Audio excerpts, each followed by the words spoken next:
Mes chers amis, c'est avec une grande joie que je vous retrouve cette semaine. Vous me reconnaissez, mon nom est Marie-Josée Roux. Je vous présente aujourd'hui une femme que vous connaissez peut-être pas beaucoup, mais quand on va vous dire ce qu'elle fait et quel organisme elle dirige, vous allez dire « Ah oui ». Alors, bienvenue Marie-Pierre Patry. Tu es directrice générale du support, l'organisme qui récupère les objets. Bienvenue à cette émission. Hey, merci beaucoup de me recevoir, vraiment. C'est un plaisir. Marie-Pierre, comment tu as atterri à la direction générale du sport? Quel est ton parcours? Mon Dieu, c'est un hasard, hein, un peu. Quelle surprise! C'est un peu un hasard. En fait, j'étais sur un autre projet qui était une coop agroalimentaire dont je faisais la coordination. Et puis, les gens sur le CA étaient les mêmes que sur le CA de l'organisme Le Support. Donc, ils m'ont gentiment offert de dire « ça ne te tente pas de considérer le support à Victoriaville? On aurait besoin d'une direction. » semble avoir les capacités. Ah, c'est bon. Donc, j'ai dit, ben écoute, on va regarder ça. Choisie. Ben, en tout cas, on m'a conseillé de porter ma candidature. Tu es une fille de Victoriaville depuis toujours. Oui. Ben, tu sais, j'ai grandi en fait à Warwick. OK. Donc, les 6 premières années de ma vie étaient sur les pentes du Mont Gleason. Ah bon! Donc, c'était ça. Et puis, quand l'aventure du Mont Gleason s'est terminée, bien alors là, on est arrivé sur la rue Saint-Augustin. Oui, la célèbre. La célèbre rue Saint-Augustin, voisine d'en face de l'abbé Roy. L'abbé Roy, qui est le fondateur avec d'autres de l'organisme au départ, qui s'appelait à l'origine le Recyclo Vesto, qui a changé de nom au fil du temps, qui est devenu le support. Oui. Bien, en fait, il y a eu une scission. Hein? Donc, le Recyclo, lui, a déménagé de la place communautaire. Et puis, les bénévoles ont comme reparti là, la mission de cet organisme-là. Ouais. Marie-Pierre, les bénévoles qui travaillent au support, est-ce qu'il y a des travailleurs d'abord qui sont payés, qui sont rémunérés, qui en font leur gagne-pain? Au support, c'est toute une équipe. C'est toute parce une que tu représentes toute une équipe, c'est ça? Ah oui, c'est très plaisant d'ailleurs, là, parce qu'il y a beaucoup de diversité là, dans l'équipe du support. En fait, c'est 36 employés. Wow! Rémunérés. Hommes et femmes. Hommes et femmes et autres. Ah bon? Hommes, femmes, autres, peu importe. Nous avons aussi 70 bénévoles. Ah là là! 70 bénévoles qui annuellement viennent dans l'organisme à leur rythme pour des tâches pour lesquelles ils sont attitrés. C'est ça, attitrés. Nous recevons aussi 10 plateaux de travail pour des gens à réalité différente qui viennent contribuer à leur façon à la mission du support, à récupérer, à revaloriser avec nous. Et puis, nous accueillons entre 40 et 55, c'est toujours différent d'une année à l'autre, personnes issues de la justice réparatrice. Qu'est-ce que ça veut dire, ça? Des gens qui ont des factures d'étiquettes non payées, des amendes qui n'ont pas les moyens de les payer, donc on se retourne vers un organisme anti-pauvreté pour pouvoir payer ce type de dette-là. Mais aussi des gens qui ont des jugements, donc qui doivent payer dans la communauté. Par des travaux compensatoires. Travaux communautaires, effectivement. Puis il y a des organismes amis, partenaires, dont Équijustice, qui, eux, font la promotion de la justice réparatrice auprès des mineurs, entre autres. Déjà. Donc, des jeunes qui ont fait probablement des mauvais coups, puis tout ça, puis qui viennent réparer. Hein? C'est très beau. Oui, donc c'est une belle dynamique. On a ça, c'est les gens qui t'entourent finalement au quotidien, jour après jour. Quelle est la mission, si on parle là, très précisément de ce que vous faites? La mission du sport, là, c'est pas compliqué, c'est qu'on est promoteur du développement durable, tant au niveau environnemental, au niveau social qu'au niveau économique. Tout ça à l'aide de l'implication citoyenne, sociale. Donc, ça veut dire nos bénévoles. Puis tout ça dans le but d'offrir des biens de consommation puis des vêtements à prix modique à la population. Mais vous avez comme partenaire, outre les bénévoles puis toutes les personnes impliquées dont tu viens de nommer, tous les citoyens finalement de Victoriaville, parce que si on a un objet ou un vêtement, comment ça fonctionne exactement, là? Comment on peut contribuer à votre organisme? Mais en fait, c'est bien simple. On a une réception des dons. Donc, les gens, très généreux d'ailleurs à Victoriaville. Ah là là, oui, hein, j'ai visité les locaux pour préparer l'entrevue, puis il y en a de la générosité. Donc, les vêtements, les jeux de société, des articles de cuisine. En tout cas, tous les articles, on les prend. En fait, tout ce qu'on ne prend pas, c'est les gros électroménagers. Tu sais, frigidaire, poêle, congélateur, lave-vaisselle. On n'est pas... on n'est pas rendu là pour pouvoir les traiter. Mais tout autre objet qui est en bon état, puis qui peut avoir une seconde vie. Un second usage. Un second usage, on est preneur de ça. Donc, c'est ce qui fait que le support fonctionne. Est-ce qu'on peut favoriser, vous aider dans la façon dont on apporte les choses? Est-ce qu'il y a des heures d'ouverture? Est-ce qu'il y a une chute? Parce que je me souviens, dans l'ancien site, là, vous avez déménagé. Hein? Oui. Vous êtes maintenant situé à l'ancien MaxiPro. Maxiform, oui. Maxiform, pardon. Oui. Tout près du Kiorama. Oui. Ça, c'est nouveau depuis 1 an et demi. Oui, 1 an et demi. Bientôt 2 ans. Bientôt 2 ans, Bientôt c'est 2 ans. En fait... Oui, tu sais, dans le fond, ce qui peut nous aider, c'est de respecter les heures d'ouverture pour les dons. Vraiment. C'est la chose que les gens comprennent un peu moins bien, tu sais. Puis je comprends, là, quelqu'un qui fait le ménage de son garage c'est souvent le samedi. Souvent, tu sais, c'est le temps, là, on a tout fait ça, c'est pas vrai que ça va retourner dans le garage, ils mettent ça dans l'auto, puis il faut aller porter. Je comprends l'urgence, je suis pareil. Sauf que nous, on a mis des heures d'ouverture pour la réception des dons, c'est pas pour rien, c'est parce que il y a des enjeux de sécurité reliés à tout ça. Les gens qui déposent devant la porte le soir, ce qui arrive avec ça, c'est que les dons se font piller. Puis les gens, en pillant, ils se ramassent pas. Donc là, c'est rapide. Hein? Oui, donc là, tout est éparpillé par terre. Les voisins se plaignent de ça, puis avec raison, parce que c'est pas beau, ça a l'air comme des déchets. Puis d'un autre côté, ben l'humidité prend là-dedans. Des fois, il mouille. Donc là, les dons deviennent plus utilisables, tu sais. Je comprends. Fait que ça aide pas à ce moment-là. Fait que, tu sais, juste respecter nos heures d'ouverture. Je sais que c'est pas... les gens, des fois, sont pas contents. C'est-à-dire, à 3 heures, on prend plus les dons, mais c'est parce que ça rentre plus. Oui, c'est ça. Il n'y a plus de place. Il faut qu'on se donne un petit temps pour essayer de tout placer à l'intérieur pour que ça reste de façon sécuritaire pour nos bénévoles, mais pour nos employés aussi. C'est pour ces raisons-là. Fait que des fois, le mercredi, on ferme pour se donner du temps pour trier les choses qui nous sont acheminées.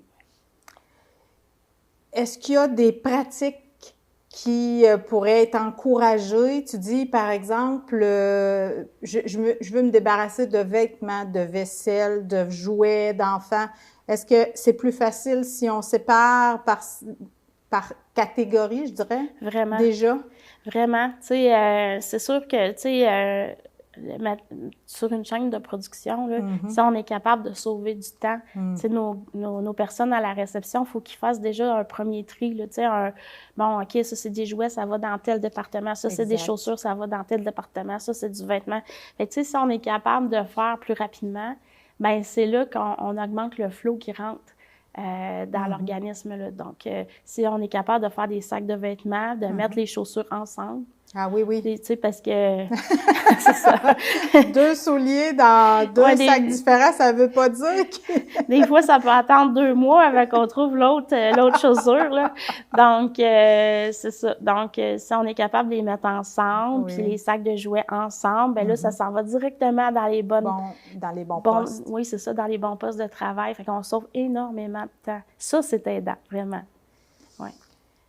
C'est très beau parce que vous détournez de cette façon-là beaucoup, beaucoup d'objets du site d'enfouissement. Ouais. Mais c'est quand même un enjeu parce que il y a quand même des objets que vous ne réussirez pas à réutiliser, à offrir. Il y en a qui sont peut-être plus défraîchis. Oui. Bien, en fait... Vous avez des partenaires aussi pour tout ce qui n'arrivera pas sur les tablettes de l'organisme. Exactement. Avec les années, on a développé des partenariats puis des canaux de revalorisation pour certaines matières. Exemple, la ratine, les cotons couleur, le coton blanc. Plusieurs garages viennent chercher des poches de guenilles? Oui, c'est ça, de chiffon. De chiffon, merci! De chiffon. Donc, tu sais, le chiffon blanc, souvent, c'est pour les entreprises du meuble, pour la teinture, tout ça. Les chiffons de couleur, souvent, ce sont les garages ou les usines pour nettoyer les outils, tout ça. Au lieu d'acheter du neuf, du papier. Exact. Exact. Donc, ça, on offre ça. Mais, tu sais, bon, le métal, on a des gens qui ramassent le métal pour nous. Bon, tu sais, il y a certains types de vaisselle qu'on sait qu'il y a un canal de valorisation là, avec nos partenaires. Tu sais, tout le linge qui est comment, déclassé. Défraîchi. Déclassé, mettons, je dirais que... Parce que les gens qui font le tri, on a vraiment travaillé sur la dignité de l'humain. C'est beau, ça. Donc, tu sais, les vêtements que vous allez retrouver en magasin, c'est des vêtements qualité magasin.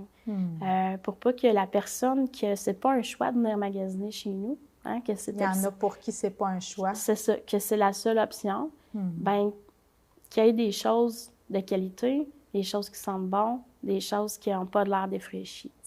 C'est ça qu'on a essayé de faire. Puis les filles, au tri du vêtement, bien, toute l'équipe, que ce soit au tri domestique, les garçons, peu importe, ils ont ce souci-là d'offrir des choses qui sont quand même de qualité, potables, propre. Exactement. Vous faites aussi du lavage de certains objets parce que parfois il suffit pour le rendre attrayant de le laver. Tout à fait. Puis on a des vêtements de qualité qu'on reçoit, mais que, bon, ben, tu sais, il y a une tache de graisse, là. Maintenant, on va déclasser un polo Ralph Lauren, c'est à cause d'une petite tache de graisse. Non, l'équipe va essayer de le sauver parce que c'est un vêtement qui est de qualité. Pas juste la marque, mais tu sais, le tissu, tout ça, ça va perdurer dans le temps.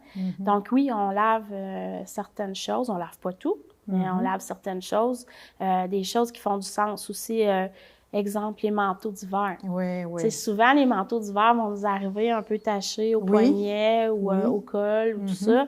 Mais le manteau a encore une super belle valeur puis peut être utilisé pour d'autres familles. Donc ça, c'est important là, qu'on puisse les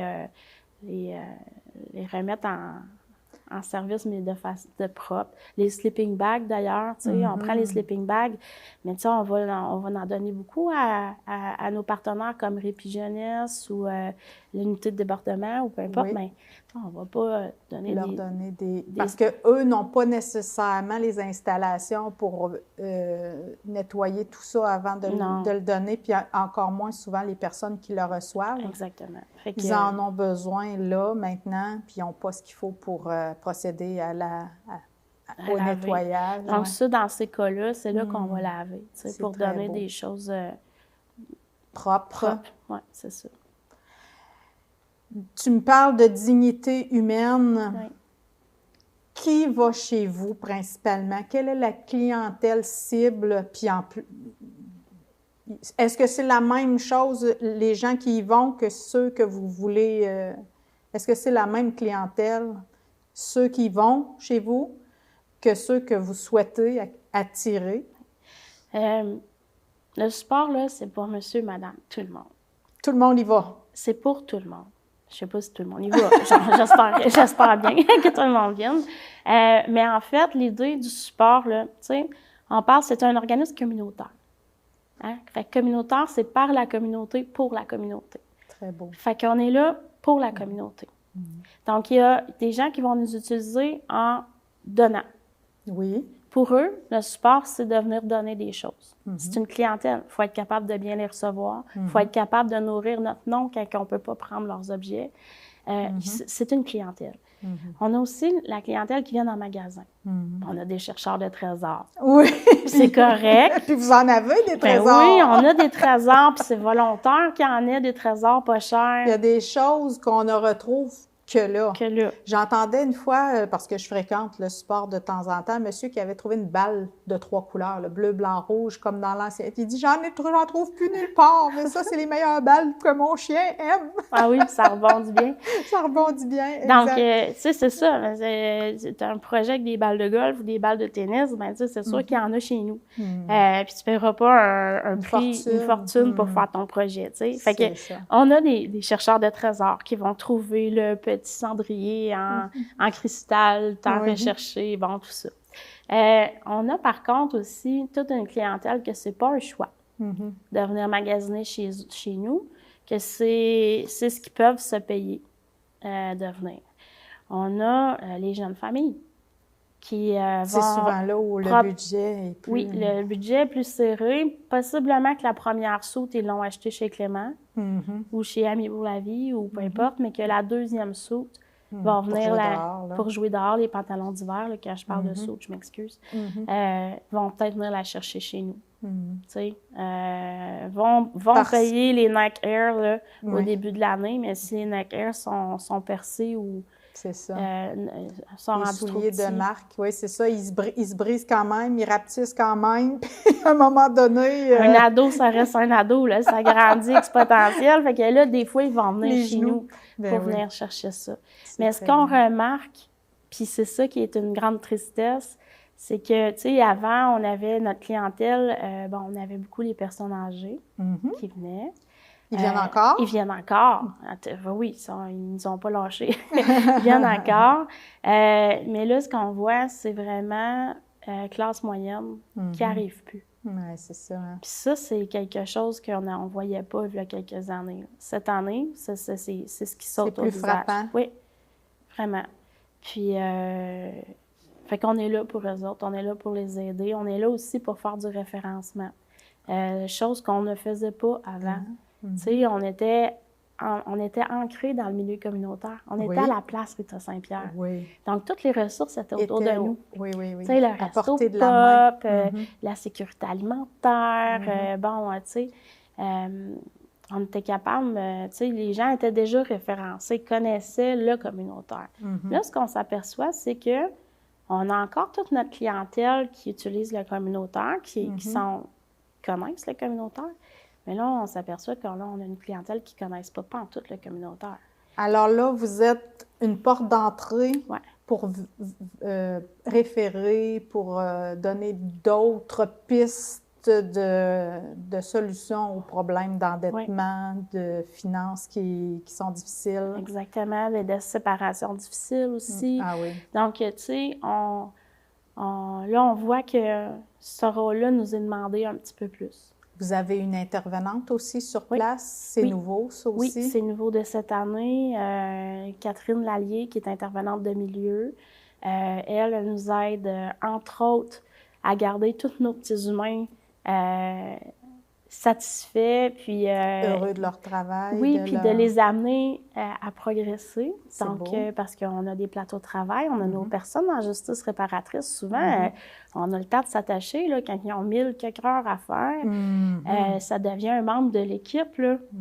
Donc, mais tu sais... Souvent, ils ont d'autres besoins autour de ça, là. Oui, beaucoup d'autres besoins, d'apprendre le savoir-être en milieu de travail. Tu sais, on reçoit beaucoup de stages aussi. Ah oui? Tu sais, on a travaillé en particulier avec Accès Travail. Oui. des fois le SIE, Oui. Emploi Le Québec. SIE, c'est un organisme pour les femmes Oui. qui font un retour au travail. Tout à fait. Le CEMO aussi, j'imagine, Oui. avec des personnes qui ont des incapacités de tous ordres à avoir un travail rémunéré de telle heure à telle heure. Ils ont des limites physiques, psychologiques. Fait que nous, on travaille avec les intervenants, ces gens-là, puis on essaie d'aller chercher le potentiel, de donner confiance aux gens. Tu sais, quand on dit qu'on revalorise les articles et les vêtements, on revalorise beaucoup l'humain. C'est ça. C'est la ça. priorité, hein? Oui. À la limite, l'objet devient un prétexte pour donner de la dignité, de l'utilité, un sentiment d'utilité aussi à certaines personnes qui, sans vous, seraient seules à la maison, j'imagine. Ah oui. Je pense aux bénévoles. Il y en a qui doivent venir pour être généreux parce qu'ils ont à cœur l'organisme, mais il y en a qui doivent venir aussi parce qu'ils ont du temps, puis ça donne sens à leur vie, à leur existence. Puis ça, c'est un des points forts de Catherine, notre intervenante, c'est d'évaluer les nouveaux bénévoles, de dire, ils viennent pourquoi? Parce qu'il y a une motivation à être bénévole. Vous allez jusque-là. Oui, puis où cette personne-là va pouvoir croître le plus possible, va pouvoir être heureux, s'épanouir. Puis c'est ça qui fait qu'on n'a pas de roulement. Ah oui. T'sais, on n'a pas les beaucoup... gens viennent puis ils restent. Oui. Ah, c'est ça, on n'a pas... Tant au niveau des employés, puis au niveau des bénévoles, on n'a pas beaucoup de roulement. Les gens viennent puis ils restent avec nous autres. Puis c'est ça notre plus grande fierté, parce qu'on dit, Colin, c'est pas les salaires, c'est pas... on n'est pas exceptionnel, mais je pense que la mission... est porteuse pour plusieurs. Que ce soit la mission de développement durable au niveau de l'environnement. Il y en a qui ça. Puis il y en a, ça les accroche, puis ils sont là pour dévier le plus possible du site d'enfouissement, puis ils sont heureux de participer à ça. Puis il y en a d'autres que c'est tout le volet social. Hey, cet organisme-là aide telle communauté, aide telle personne dans le besoin, parce qu'on fait des dépannages vestimentaires, tout ça. Puis ça, là, ça les fait... Ça, quand on dit, hey, j'ai aidé telle madame à trouver son linge parce que là, elle sortait de la maison volte-face, elle recommence. Mais la fierté de notre bénévole d'avoir participé à ça, là, ça vient de la nourrir. Puis elle est contente. Puis nous autres, on regarde ça, puis on est content qu'elle soit contente. Ça fait beaucoup de monde content. Ça fait beaucoup de monde content. Parce que vous aussi, pour certaines situations, des personnes sont référées, puis il n'y a rien à payer. Hein? Ah oui, non, c'est notre mission. Ça fait partie de votre mission aussi. Tout à fait. Donc, les immigrants, j'imagine, les personnes qui arrivent dans la région puis qui n'ont aucune ressource, qui partent de zéro, comme on dit. Oui. Les femmes de volte-face, comme tu dis, les personnes qui ont terminé une thérapie aussi, qui souvent repartent à zéro. Mais en fait, tu sais, on est un peu partenaire plus ou moins des 70 organismes du territoire. C'est bon. Dès que quelqu'un ou d'une autorité quelconque nous dit que quelqu'un a de la misère, a besoin de quelque chose, nous autres, vous avez ce qu'il faut pour... vous avez ce qu'il faut... On accueille, on équipe, que ce soit référé par Répit, la Maison Raymond-Roy, le Resto Pop, la Source, l'Association des familles monoparentales. Tu sais, des fois, un divorce qui tourne mal, ça arrive. Oui. Même chose. Puis des fois, c'est parce que c'est pas réglé. Puis entre-temps, on a des besoins. Oui. Puis des fois, ça peut être un incendie. Les personnes n'étaient pas assurées. Vous l'aviez dit, les nouveaux arrivants. Mais il y a les nouveaux arrivants qui sont accueillis par le CIBF, mais il y a les nouveaux arrivants qui sont réfugiés, demandeurs d'asile. Qui connaissent pas nécessairement. Mais les demandeurs d'asile, ils n'ont rien. Ils ne sont pas accueillis par aucun organisme, là. Donc, c'est d'accueillir ces gens-là puis de leur montrer, regarde, vous pouvez aller à telle place. Vous pouvez aller demander de la sécurité alimentaire. Vous pouvez... De là, le rôle de votre intervenante. C'est ça. En particulier, mais tout le monde le fait aussi dans les personnes responsables. 2 minutes, Marie-Pierre, pour nous parler d'une nouvelle initiative qui va commencer dès l'année prochaine. Dès juin, en fait. Dès le mois de juin, déjà? Oui. On peut s'inscrire comme famille? Oui, c'est l'opération rentrée scolaire. En fait, c'est pas nouveau, là, ça date de 2001. En fait, déjà, qui était une initiative de la table de lutte à la pauvreté qui a été ensuite donnée à la table de concertation enfance-famille. Et puis là, la table enfance-famille ne pouvait plus gérer, supporter cette action-là. Donc, on a levé la main. On a dit, il ne faut pas que ça tombe. C'est au-dessus de 400 à 450 étudiants qui sont aidés chaque année pour la rentrée scolaire. Donc, la petite différence qui va faire que la petite fille en quatrième année, elle ne sera pas différente des autres parce que son matériel va... n'est pas pareil comme ceux des autres. Donc, tu sais, nous, on est là pour que ces gens-là s'équipent pour la rentrée scolaire de façon efficace avec des partenaires comme Bureau en gros. Félicitations. Vous avez eu une belle reconnaissance, Marie-Pierre, de la Chambre de commerce au mois de mai dernier, au mois de mai, là, qui se termine. Oui. Tu veux nous en parler? Oui. Le prix reconnaissance vous a été décerné? Le prix Normand Maurice. Le prix Normand Maurice du développement durable, on n'est pas peu fiers de l'avoir remporté. Il y avait d'excellentes candidatures là, quand on parle la pivoinerie Lily, distillerie Euclide qui font du gin avec la récupération des aliments, puis aussi le CPE Hop la vie là, qui ont tous mis un beau programme pour éduquer les enfants puis les familles au développement durable. Donc, on n'est pas peu fiers là, de l'avoir gagné parce que c'était trois organisations de super qualité. Mais pour l'équipe, ça voulait dire beaucoup cette année. Tu sais, ça faisait la terminaison de notre déménagement de notre 21e année. Puis l'équipe, on voulait mettre en évidence le travail de l'équipe puis des bénévoles. Alors, c'est fait. Oui. C'est maintenant chose connue de toute la région de Victoriaville. Marie-Pierre, laisse-moi te remercier et remercier par toi et avec toi tous les gens qui gravitent puis qui font de l'organisme Le Support de Victoriaville un organisme important pour la région. Merci à tous. À la semaine prochaine.